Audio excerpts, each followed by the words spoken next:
Hello and welcome back to the Not the Old Firm YouTube channel. My name is Ben Banks. I'm going to probably do a lot of Scotland v England stuff in this video, but as you probably know, Grant Hanley's covered it all already. Yeah, obviously talking on this video a bit later than usual. Friday night was fairly busy, and Saturday night's reaction as well carried on. So yeah, just getting round to making this video, and you'll see it on Sunday morning if you haven't already. Subscribe to our channel, like this video. Yeah, looking back on Scotland's 0-0 draw with Wembley, the best 0-0 ever. I don't think anybody's quite celebrated a draw like this. It does feel like a massive victory, despite the fact not actually won, and despite the fact that we do now need to go into the Croatia game and win on Tuesday. But nonetheless, a great 48 hour, really, the feel good factor. We'll continue into that Croatia game, and it sets up for a really massive occasion that we can all look forward to. Yeah, look back on the game as a whole. I could go through, but let's go, because I actually think the game itself wasn't full of massive talking points in terms of incidents. England started a bit better. I thought for the first 10 minutes, Scotland took a wee bit to grow into the game. England should have been ahead. John Stones missed a header, cracked off the post. If that goes in at that stage, then it's probably a completely different game. But it hit the post, and I got that feeling that I got in the Czech Republic game when Scotland missed chances like that.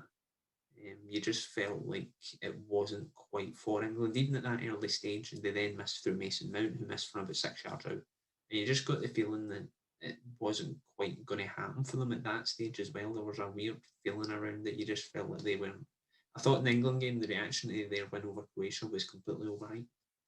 I thought that, a 1-0 win over a Croatia team that's been flagging me. I think Luka Modric, they're obviously talisman and leader in there. They were obviously 2018 World Cup finalists, but says that since their World Cup qualifying campaign started for the World Cup next year in Qatar, that they've just been miles off the pace, and that's continued into the Euros.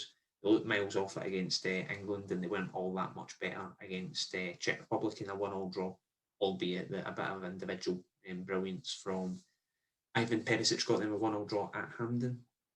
But if you'd have listened to the English, you'd have thought they'd have won that game 3 or 4-0, playing them free flowing football we were coming to expect from Spain between 2008 to 2012. Decent enough performance, but wasn't great, and they were even worse. I say even worse, like they played terribly on Sunday. They didn't play terribly, they were okay, but it was really poor from England. There was no attacking endeavour, and if there was going to be one team to win this game at Wembley, it was Scotland. They had the better chances. England, I think, only had one shot on target, or a couple of shots on target, that being Mason Mount's shot in the second half. David Marshall doing really well at saving that. I know a lot of people talking about the defensive efforts and stuff, but that save has really gone under the radar. Really, really good save. Coming at him, skating off the surface, soaking wet, and got a really strong hand to it. So really good save for David Marshall, and more than making up for his, I don't even want to call it an error, talking point, I suppose, from Monday's Czech Republic defeat. But Scotland had the better chances. The big one was for Stephen O'Donnell. Absolutely lambasted, criticised, scapegoated. People wanted him out. The team did do bits and bobs and have been doing bits and bobs, sort of pre-match for the BBC ahead of the Euros, and we done a poll of who did you want to start at right back, Stephen O'Donnell or Nathan Patterson. I think over 85% of the poll said Nathan Patterson. People screaming for Stephen O'Donnell to get this out of his depth at international level and stuff. And maybe as he approaches his 30s, he's not the future of the national team. Nathan Patterson will be the right back in coming years. But absolutely at Wembley. Yeah, I thought his interview after the game, Stephen O'Donnell, was brilliant. I think he was probably the one I was most happy with, in terms of being happy for them. After the game, an absolutely immense performance. Steve Clark, we'll talk about the person he names second after this, but Steve Clark saying after the game, when he was asked who was sort of your star man, he said Stephen O'Donnell first, closely followed by Billy Gilmour.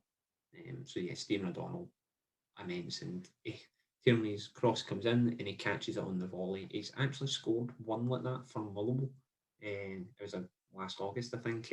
Not quite on the volley, but it was about 35 yards out from goal against Glentoran in the Europa League qualifier. And he caught that really well. So he's definitely got a strike in him. But a great save by Jordan Pickford. If that's maybe at Scottish Premiership level, it's probably in. But Jordan Pickford, I know he gets a bit of a hammering from English at times, but really good keeper. So good save from him. Che Adams had a chance as well blocked by Connor Cody. He had another one, he had a couple throughout the game as well. But Scotland, I think, deserved to win the game. Lyndon Dykes had one cleared off the line as well, but to a man, everybody brilliant. They needed 4 points out of 6 to, I think 4 points should be enough, 3 points as potential. They needed a point out of this game. They really did. And they did more than enough. Probably a bit gutted in every 3. I mean, I don't know how they top this performance against Croatia. Going to have to get through. I know Croatia haven't looked impressive. Watched the Croatia-Czech Republic game, and again, Czech Republic are actually look like they're having a really good tournament. They played really well again. But Croatia, I don't know, they just look a bit off it compared to what they were in 2018. They look a bit off it. And Scotland played like they did on Friday. Then they'll more than match them at least, and perhaps do enough. They need to score Scotland. That's the big thing. I think it's 6 shots on target from 30 throughout the tournament, so they're creating the chances and things like that, but they're getting nowhere near the target most of the time.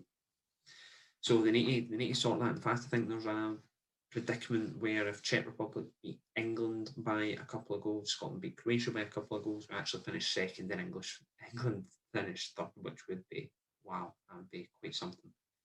With everybody again on in the build up to the game, it's going to be 6 or 7 nil to England. It's going to be a comfortable English victory. All the usual stuff that comes with English national team. We've not been a tournament since 1998. So usually substitute our name with a Poland or even a Czech Republic, Croatia type team. We're going to win this 3 or 4 nothing. Football's coming home, etc. But I think it was a massive reality check for them as well that there is clear problems in that team, and that they're probably not going to, especially if they win the group. If they win the group and get a France, I know France drew with Hungary, but I think they've got about 3 or 4 gears to go up. I think Germany look, although half, I think somebody said they're like the Death Star, it looks half up, it looks half finished, but it's fully operational. In Portugal as well, I've got Ronaldo, who again, I know they get beat yesterday, but it's just ridiculous at 36 years old. So I can see any of them beating them, and if they finish top of the group, and they'll go out of the last 16. So I think if they get if they top the group. So, but for Scotland, to a man, but Grant Hanley for me again. What's happened to him in the last since the days under sort of Alex McLeish and Gordon Strachan, an absolute colossus at the middle of that 3. You could go through the Scott McTominay filling in at right centre back again. Looks like he's played there 500 times. Kieran Tierney playing half fit, still managed to get through it and absolutely back-pocketed England's right-hand side. Callum McGregor bumped out apparently, not evident to me. Lyndon Dykes ran about 20 kilometres, I think. Che Adams similar. Stephen O'Donnell, of course, we already mentioned. Andy Robertson again. He's had his critics on the international stage, but showed his class to get through this one. And of course, the one, and John McGinn as well, with his backside as well, got booked after 15 minutes and still managed to back pocket every England midfielder that came onto the park. That leaves us with Billy Gilmour. Wow, just amazing. But I don't want to go into the part of the see on Twitter, what were you doing at 20 years old and all that, what were you doing at 19 and things like that. He's only 2 months older than me. And the things he can do on a football park are incredible. I mean, I think he's now won, on his full debut, he's won man of the match at Premier League, FA Cup, Champions League, and now the European Championships. It's just ridiculous. I don't know, for me, perhaps not wanting to take the shine off it or anything at all, more than deserving it was a man in the match performance, but you could probably say that about the 11 Scotland players on the park. I'd have given it to Stephen O'Donnell.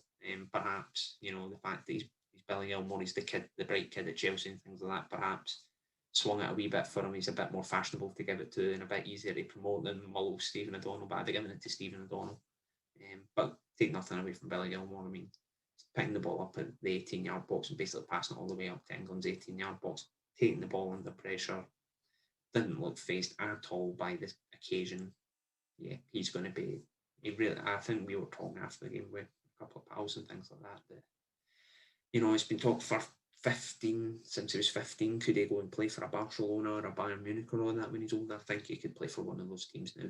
He's world class. He's world class now, which is frightening because he's only 20. So, just incredible for him to do that on the biggest stage. Some of the things like chest it down and just a one-touch pass off it. It's just, I've not seen a talent like that in Scottish football, at least in my lifetime. And from what I gather, a few people older than me, not seen it for a very long time as well. So, fair play to him. He needs to be starting every single Scotland game now. Obviously, you need to be careful with him. He's not played a lot of football for Chelsea in terms of starting games, even though he has made a massive impact. You really need to be watch you don't burn him out, but he's an incredible talent. So that's all I've got. Looking ahead to the Croatia game, it is a win now. They lost to Czech Republic in this draw. The draw feels like a win, but of course it only means it is still a point at the end of the day. Do need the win against Czech Republic. That should be enough. You're really the ideal scenario. You're going to have to win regardless. I think that's a certainty there.